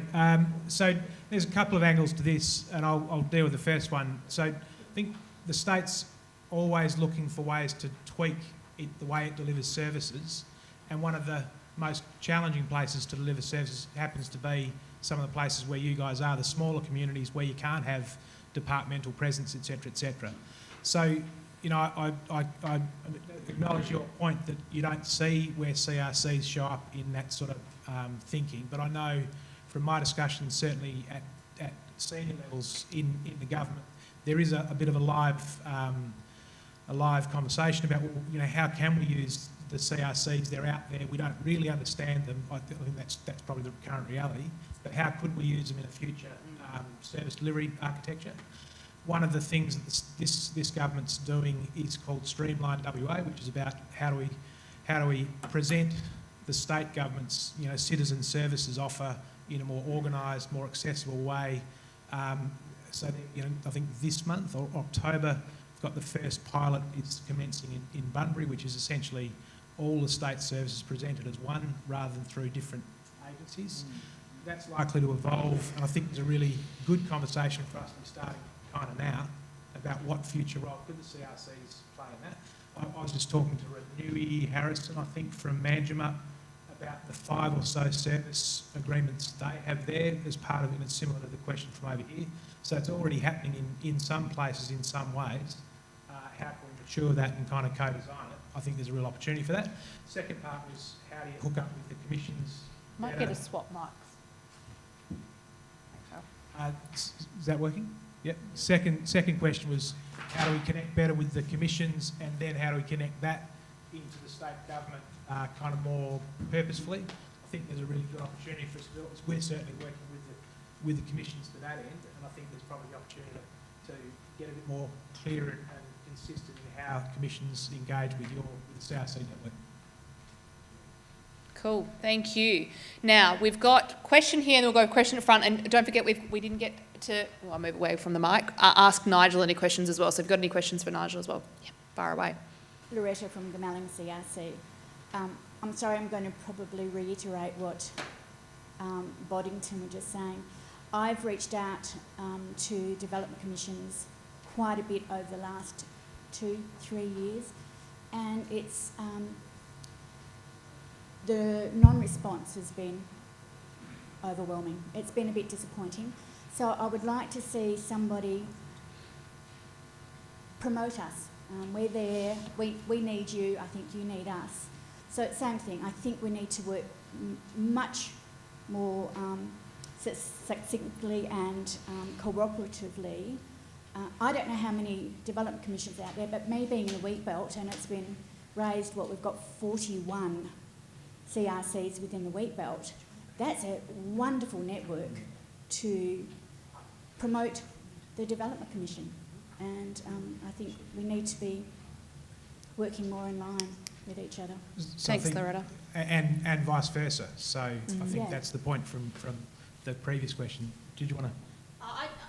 I just think it's really important, and that visibility and partnership is absolutely key. And I think there's been a number of changes that we can really now look to capitalise that engagement. And, you know, I'm a little bit action orientated, and Rob's not in the room at the moment, so I can say this because you can dob him in. No, but you know, let's see if we can't do something specific for the wheat belt with our CRCs and have a conversation together with the commission. Yeah, straight up. Beautiful. Can I make a Please. Just a bit of an observation, and maybe a question to you. Speaking from someone who just doesn't know, is there kind of a think about driving a car. Okay, there's lots of different models, lots of different makes, lots of different brands, but the one thing we all have, or probably most of us in this room, we can jump in a car and drive it because there's a core set of skills, there's kind of a core DNA around what driving a car is all about. Is there that core that unites you other than just sort of meeting and knowing you're all part of a logo? Is there that core which you understand and your communities understand as being your vehicle and what you do? Because I'm listening to Kitty as well, the issue of personalities. It seems these things thrive and die, you know, on the back of kind of a wit and sweat, and that's often the case in lots of organisations. But what you often need is a baseline, which means it's not all about the wit and the sweat. The wit and the sweat sort of takes you from good to great or average to good, but that backbone doesn't let you die as soon as the sort of wit and sweat disappears. Maybe that's a thought provoker. I don't know. Thanks very much, Nigel. Beautiful. Now we've got a question at the front. We've got 9 minutes to go, so get some good questions. Yep, another one. Beautiful. Righto, far away. So my name is Sylvia and I am based in Tom Price Community Resource Centre. So we are one of the Pilbara Inland... Just hold the mic a little bit closer to your mouth. Sorry. Yep. No, that's right. Pilbara Inland organisation, so we are remote as well. And so I suppose one thing is that we've had similar experiences with the Pilbara Development Commission, as these ladies have mentioned. But I just want to ask the question, I suppose, talking about change and changing the business models of CRCs. So it sounds like that some of the centres might need a little bit of support and help with that, but also maybe to understand a timeline that would be attached to that. You know, if we are talking about funding changes in a couple of years' time, so is there anything already, even high level, sort of available that can be shared with us in terms of timelines, processes, procurement? What does it mean so that we have plenty of time to make necessary changes? And also, who do we go to for support and advocacy in the process? Beautiful. If you want to hand your microphone forward a person, or you, Ralf, and then Nigel. I'll start and I'll give my sort of high-level response to that, but then Nigel, who maybe knows a little bit more about the detail, might help. I'd start by just saying I neglected to acknowledge DPIRD's guys who work with the CRC network. That's Rob Lester and his team. I think we've got Celia and Max and Gillian here, who I think do work very hard to stay connected with you guys and do their best to support, despite that it's a big job. I think you heard Minister MacTiernan's, I think she's giving a pretty clear message that she's not wanting to retreat from the commitment to core funding at all. So I think that's a pretty strong message. And I'll get Nigel to talk about the timing and sort of the early thinking about how that might happen. Thanks, Ralf. So just at the risk of repeating, the Minister's made it clear that the intention is that core funding continues, and there's no agenda at the moment, nor known into the future that it's going to be reduced. So I think we went over that bump in the road a few years ago. So there's certainly a commitment to core funding. I'm currently having quite a challenging conversation with Rob, and Rob's a leader in Dean Newton in the department, and the team more broadly about how do we move from being, and forgive me, Rob, if I don't get this quite right, Rob Lester up the back there, how do we move from being transactional to outcome focused? And part of that is we've got to hear what we're hearing from this audience about, can we have a little bit more certainty instead of sort of out 2 or 3 years? How do we bring more certainty into our funding so we can plan more considerably over a slightly longer time horizon? I think we have the gift to create that opportunity just through the way we think about the next renewal phase for the funding framework. We're also having an active conversation about the extent to which government might be required to follow the last process around the tender process that we followed, or whether we have the flexibility to go back to the grant model. These things are being actively discussed in the department at the moment, and we'll have some clarity on that in the coming months. But I think the more revealing conversation is how can we move as a funding agency in DPIRD, and the commissions for that matter, but certainly in DPIRD's space, from being, we have to be transactional, we have to have probity, we have to have governance, but how do we move to a genuine outcome-based conversation in terms of, what is the value proposition? And, my fear is if we were to survey you right now in your relationship with DPIRD, for example, we might be a little bit jolted by the response. And I'm really keen to move from transactional to outcome. And that means we've got to have a 5-year conversation, sort of thing. So that's the conversation we're having internally. We're not at liberty to move unilaterally. We've got to work within the confines of government, but also within what you need and what you expect. Beautiful. Thanks, Nigel. That one can go back to the crowd. No. Oh, sorry.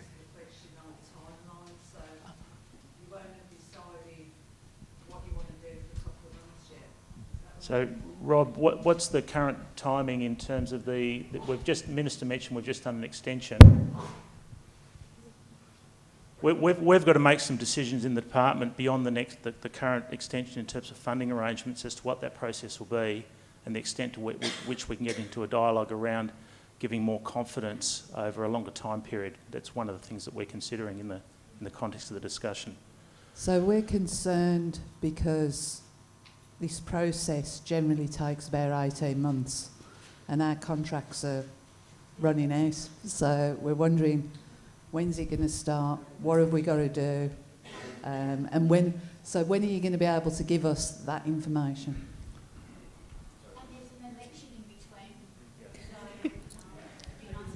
Yeah, so the election won't be an issue because this is just about process. It's only when governments make decisions about things that you get caught up in the the controversial things. So it's called co-design. It's what you're referring to. That's a process we need to finalise in terms of what that will look like. We haven't done that level of detail yet. I think it's suffice to say that today's conversation will be helpful in terms of feeding into that discussion. But the formal process of co-design we haven't done yet. But we'll do that in plenty of time. We do have till about March 22 before next contracts need to be in place. So watch this space, plenty of time, and we'll work with you. My expectation would be that by the end of the year we'd have some understanding of the direction that we want to tread in relation to the detail that you're looking for. I'd just add to that. I hear the message about you want some clarity and certainty, and I suppose just some clear advice about when and how things will happen. So I think that message is received. Yep. Okay, beautiful. And the other thing I will just mention, I can't recall where that microphone came from, maybe up here. Beautiful. Thanks, Nigel. I was going to mention this later, maybe not, fight over microphones.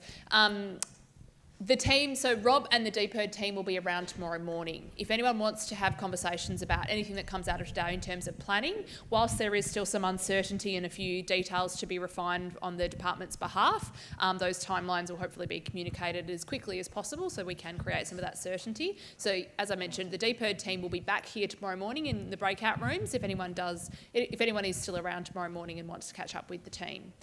Beautiful. So, question up the back. I don't know where we got to. So, how many minutes have we got? We've got 2 minutes. Quick question. Oh, that was a bit loud. Quick questions. To make use of the panel, I'm more than happy to take political questions, but I think it'd be good to get some more juice out. Go for it. My name's Andrea Gray. I've been with the network for 12 years. I'm the manager at Dan Darrigan CRC. Dome. You have many shops across the nation. You also have a big corporate body sitting in an office that helps you with marketing, helps you with health and well-being of your staff, helps you with a lot of things. When we're talking about change and making change, that CRCs as individuals cannot make that change. We need to make it as a network. We need help making it as a network. Where do you see that help coming from? How are you going to help us make that change? I'm happy to. I don't think I'm not in government, so I can't probably help, but I can certainly. Sorry, this isn't working again. Can people hear me? Yeah. A couple of observations. There are plenty of large organisations with large head offices that consume vast amounts of oxygen and do nothing. We have there's 18 of us in our corporate office who work above a shop, so we're close to our business every day. I talk to my guests every day. I watch that video live every day because I work above the shop. However you go about organising yourselves, don't think a large bureaucracy is going to come in and save you. That said, a single point of leadership with a focused process to help you uncover the truth of who you are, your brand essence, which can open up and organise your future, is probably what's needed. And that, you might be surprised that sometimes that needs very little resources. There are leaders already in this room. I picked some just by listening. And I think your answers actually lie within the group. So I think it's the skill in organising the knowledge that you have, because you know what the truth is. You know what counts. Ralph's a good guy, but I don't think he's going to give you that answer. So I suspect it's going to come from within. One thing I will say is that you do need a base level of bureaucracy to feel that you're all driving the car and you all drive it in the same way. And if you moved down to Ravensthorpe, you could jump into that CRC and you would know where the gears were, you would know where the pedal was, and that car might go to a few different destinations, just like many of our shops do different things for different people. We have some cafes where they are probably 50% about social connection. Okay, people come to us because of loneliness and isolation. And they just happen to be fed and watered, but that is their need. Okay, and I don't think we're saying this is a template. It's about being, the culture is fixed, the brand essence is fixed, the core gears and pedals and brakes are fixed, but beyond that, the flotilla has to have the agility to respond to its local needs. I would actually say that that CRCs have a similar problem to local government, and they don't have the image that they need to have, and people don't understand what the services that they produce. And I think anybody who thinks that CRCs is just printing certainly doesn't know about CRCs. So you've got an image problem, absolutely, and I think that maybe that's something that Rob could take on as a whole. But I think we have to get away from the funding mentality. It's exactly like local government. Some small local governments are more than 50% reliant on funding, and they cannot survive into the future. And their communities need to be serviced. So that's why the change needs to happen. It's the same, that's what the minister, from what I've been hearing in the last 3 years, that's what the minister's message is. Don't be reliant on funding to do the same thing. We value you, our communities value you. You must work in collaboration and be relevant for the future. But yeah, and I'm sure the department will ensure that the support you need for the business plans, for that change of service delivery, it'll be there. You know, I'm very confident that DPIRD will help. Beautiful. Thanks very much, Liz. Now, there was one question here, lady with the scarf, and then two up the back. I've got 4 questions and then we'll do lunch. Fire away. Hi there, guys. I'm Rana from Manjimup again. So our area was fortunate enough to receive Supertowns funding. Recently, our local Shire was elevated to a regional growth area. My question is, if our CRCs are the core area for people to access government services, support services and welfare, why within that regional funding was our services undervalued when our community volume has increased, but we still operate under the same difficult financial situation? I'll do my best to answer that. I mean, the Supertowns program precedes my involvement, so and is finished, and the Regional Growth Centres program, basically was a creature of the last government without significant funding. So, and that's sort of no longer a priority for the current government. So I'm not sure it's relevant to the current situation. I think my comment picks up on what Liz has just said. I think the government's and the minister's giving a pretty clear message, and as the department, I think obviously we back the minister, but we're committed to core funding. I think the challenge and the opportunity for CRCs is to lock that in, make sure you deliver good value that's well valued by your communities, and then build off it. Look for the opportunities to build off it that will make you or help you to move from being dependent on funding from the state to being able to leverage that as part of a broader service for your community. So I think that's the game we need to be in. Yep. Down the front. Thanks. Hazel Harrison Williams, CRC. Mine's actually a question about the questions. I know a lot of time and effort's been put into the questions that were submitted to the panel through the online thing, through lots of different CRCs. I know that's not going to happen today, but is there any chance that they will get looked at and answered? Thank you. You've actually raised my last point that I was going to close with. You've preempted me. So any question that was submitted, yes, it will be responded to regardless of whether I have it on my piece of paper or not. And I'm sure if there are other questions that come post-event, Rob and the staff, I'm getting nods at the back, Rob and the staff will be more than happy to answer those questions. So thank you for that. Now, yes, fire away. Me? Okay. I'm Amy Malbon, CRC.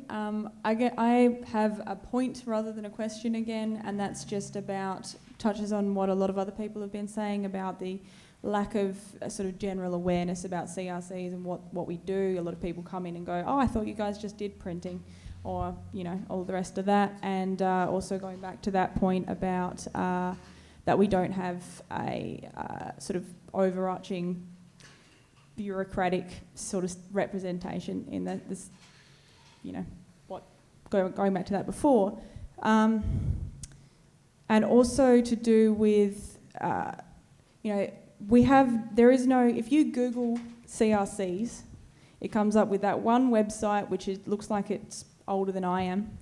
It has a whole bunch of dead links that, you know, take you nowhere and has no information. Our branding is pretty poor. So if you want to find out about what a CRC is and what you can do, other than, you know, ringing around, it's pretty impossible to find. And I think in, you know, 2020, that's a bit poor, and I think it just needs to be looked at. And without that bureaucratic sort of one governing group, other than DPIRD, it's a difficult sort of thing to achieve. So, you know, maybe it's just something that needs to be considered. Thank you. There were a lot of nods and, yes, round of applause. Thank you for that comment. I think that's duly noted. Last question, then we'll have some lunch. Hi, my name's Megan Marshall, and I co-managed the Dumbayung CRC with Davina Gossage, who was instrumental in putting that amazing video together. I cannot take any credit for that. Look, so Davina and I have shared the role for the last 4.5 months, taking over from Alison, and she was gone on maternity leave. My sort of question and a comment really, as someone who's quite new to the CRC network, with the recent border lockdowns in WA, we've seen an unprecedented increase in local tourism, thanks to the numerous caravan clubs that are coming through, and more particularly from Nigel's guests at the Old Mill Premier Hotel, so thanks, Nigel. But it's great to see all those tourists, but I suppose as a newbie coming in, and I've also had 25 years working with the health department, I'm staggered at how that level of energy and effort and time that we take with the tourists is not actually acknowledged in the DPIRD contract. And I was just really making the point that I thought that certainly would have, you know, been categorised as a business outcome or something along those lines. I mean, don't get me wrong, we love the tourists, but it is really a lot of work that comes through the door, especially at, you know, particular times of the year like wildflower season and stuff like that. So that's all really. Thank you. Beautiful. Just on that one, can we just... sorry. I'd just like to reiterate that, because regardless of whether CRCs are paid or it's one of their SLOs, or you can put the marks on how many people come in, they can't use them as their numbers, they can't use them for funding. Regardless of that, that is where the tourists are coming to get the information. They are coming to the CRC. So the department's saying, we're not funding tourism. That's fine, but the CRCs are still going to do it, because that is one thing the CRCs are known for, because people driving around in caravans and moving through towns, where can I get information if there's no visitor centre? Even if there is a visitor centre, they go to their CRCs. And I think it's something that does need to be acknowledged by the department, and it'd be great to see a way forward that would assist in delivering an even better service through our CRCs. Amazing. There you go. Look, I agree. It is outstanding that we've got so many West Australians getting out into the regions and enjoying what we've got to offer. I appreciate the efforts you guys do put into making them welcome and helping them know where to get where they've got to go. I take note of the point you raise. I haven't given it any consideration, so I'm really happy to go away and have a chat to my guys about it, and also potentially to the responsible, tourism guys in the government. Yep. I'll just make a comment as well, Megan. I think what you're highlighting there is what I was trying to say in my presentation, which the truth just is the truth, and the world organises itself to suit organisation, and often it's necessary to do that. But I think a really important exercise for this amazing body of people to go through is to kind of uncover that universal truth, and then if it's done in such a way that the bureaucracy can respond to that, then you're in a process, and then it sort of moves away from the argy-bargy to what are we, why do we exist, and what are we here for, to examining the truth and how that truth goes forward. Liz, can I just... There was one sort of point that was made that I think I should just respond to, and that's the one about the kind of absence of an overarching governance, and I don't want to leave it untouched. So I think Nigel made a pretty good point. Ralf might be a good guy, and he could give you an answer to that question, but it's probably not going to be an answer that either works for you or that you can feel some ownership and sort of take forward. So if there's a need for different ways of getting organised as a collective, I'd encourage you guys to get clear about that and take the initiative. I mean, we'll be happy to have conversations about it, I'm sure, but don't look to us to solve that part of the jigsaw puzzle for you. I think that would be a poor way to tackle that problem. Whoa, we've got some hands after that one. I think, do we want to take that? I'm saying it's an obvious problem. Don't... Solution. Solutions are good. Solution, and then I think we'll have to go to lunch, and then we'll tackle Ralf afterwards. I think just one point, solutions rarely come from head offices anywhere. I think that's the point. The solutions didn't come from me when I took my business forward. They actually came because we did that. Our cafe is the only, and we asked that question to 3,500 people who work in our business. And we actually ran a regression model on that to actually distill a pattern. Then we went out and did the work with the guests, the people who are interacting with us, and we found that truth. And then we all had to stare at it and go, well, it's the truth. What do we do about it? So... Just talk, it should work. So hopefully. What I'd like to mention is I think we've got that governing body, and that governing body is Link West. Majority of the CRCs are members of Link West. They have all the information. They know what sort of cars each and every one of us are and what our core capabilities are. So we have all that information. DPIRD has all that information. I remember at the last conference there was a huge slideshow of how wonderful the CRCs are and how many things we did and how we did our contracts by huge percentages. So the information's there. We do have the body, which is, in my opinion, is Link West. So the issue I see is that Link West weren't invited until yesterday, and they are stakeholders. So I'm concerned that they're going to be included in this whole process of the tender, and I would love confirmation that they're going to be consulted as our representative. Liz, if I can just add into that, and I know you want to go to lunch. I talked very, very quickly earlier today about the food relief framework, which is Fair Food WA. And the answer, I'm just going to echo what Nigel said, the answer is in this room. It took leaders of the sector to come together and say, this is a concern and we want to have one voice, and then we'll engage with government. I know you're engaging with government in one way, but you need to come together, and there was enough passion earlier on this stage and emotion, and there's still that passion out there. So I would encourage 6 to 12 of you to come together put together a format, and then come together and say, this is what we need, and this is how we want to do it. So it can happen. It is different people, yeah, absolutely. So we went to other people, like you can invite Nigel, you can invite WACOS, you invite other peoples within the sector or outside the sector to help you, that bodies that are going to help you go forward.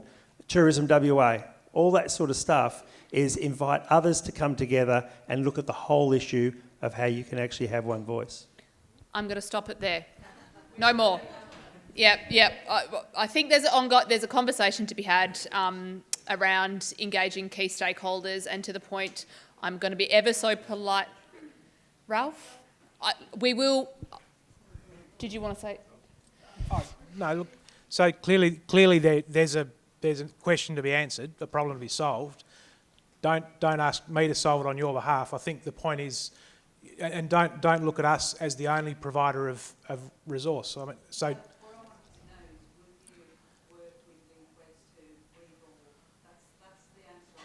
Oh, right. Look, I'm sure we'll be happy to engage with LinkWest. I don't think I could give you any more than that, but they're clearly an important part of the system for a lot of you guys. So absolutely.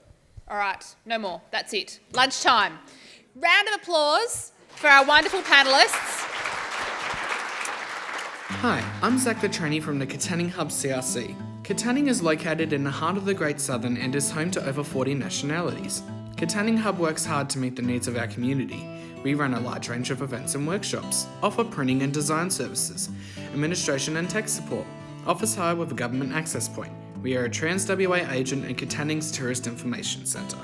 The Katanning Hub supports many community groups and associations to ensure they continue to operate. We help develop ideas and projects within the community. We have formed strong partnerships with the Shire Katanning, Katanning Regional Business Association, schools and training providers, and Katanning's community groups to provide training, events, activities and resources to meet our community's ever-changing needs. We pride ourselves on being adaptable, approachable and connected to the community. This was highlighted by our integral role of support and leadership during the Katanning bushfire recovery and the COVID pandemic. See you in Katanning. CRC's Deb Mack from Pemberton here, and great to see you all in Northam. Like many of you, the period from March until now has been busier than usual with COVID relief and free events happening at our centres. We have felt privileged to be able to be of assistance in many ways through this time and have been offering to the community our Pemberton Community Exchange, Bread Box and Free Market Thursdays, and assisting our local Shire with emergency relief assistance. Providing business services and other businesses through the lockdown and opening up of borders has been interesting and challenging and set us up for further work in this area. And now we are moving back into events and workshops. Wow, Pemberton 2020 is coming up in November, where we deliver our weekend of workshops with a brilliant lineup of presenters. If you are around or wanting to visit for the weekend, this is the one for you.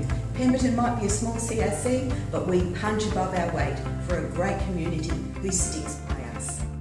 The Narrabeen CRC is located about 280 kilometres east of Perth, and you may have heard of us as the brains behind the award-winning Sock Week initiative. SOC stands for Save Our Country Kids and aims to inform, educate and raise awareness about road safety. SOC Week is a significant event in our community and has a huge focus on remembering those we have lost on our country roads. Besides SOC Week, we also run a number of other important events and workshops in our community, and since last October we've had the library in our building and now also run monthly events for the juniors such as Story Time, STEM Time and Rhyme Time, and here's a little taste for you. Three little blue fish swimming in the water, swimming in the water, swimming in the water. Three little blue fish swimming in the water, bubble, bubble, bubble, bubble, pop.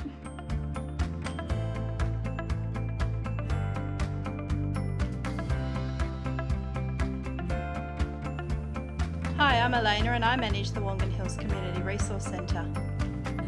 We're one of the few CRCs run by a local government, in our case the Shire of Wongan-Ballajoo. No unintended rate dollar is used to subsidise our CRC, so we work really hard to be self-sustaining. We have 4 full-time and 1 part-time staff, and together as a team we run the CRC for our community and help the Shire deliver the community and economic development portfolio of work. We offer Department Transport Licensing, a Department of Human Services access point, Trans WA Agency, the Shire's Library, as well as all the usual fee-for-service customer jobs. We also self-publish the weekly community publication, The Wonga Valley Boomer. We're very lucky to be in a new modern building, and we can offer venue hire for small offices, boardroom, function room and commercial kitchen as other revenue streams. Our team loves to deliver events, workshops and activities, and we love working with other stakeholders such as the Visitor Centre, which is also housed in the same precinct. So the next time you're passing through Wongan Hills, please pop in and say hi. Ravensthorpe CRC is a social and business hub of our community. Whether it's a sausage making competition for mental health awareness or a fun-filled bus tour to help new residents settle in and get involved, our services are broad, relevant and integral to small town life. Our business local advisor, Kylie, is the ultimate cheerleader for up-and-coming enterprises, providing free, confidential advice as well as lots of opportunities to upskill with peers. And through a partnership with South Regional TAFE, we can offer industry short courses at metro prices. Our librarian, Coralie, connects with the very youngest and very oldest residents, and everyone in between, with story time, study with a buddy and housebound book deliveries. Digital mentor, Liz, helps seniors keep up with the ever-changing digital landscape. And project officer, Lena, coordinates major events like the Country Carnival to help keep our community engaged and connected. These are just a few of the many ways that we work in our community to add quality of life.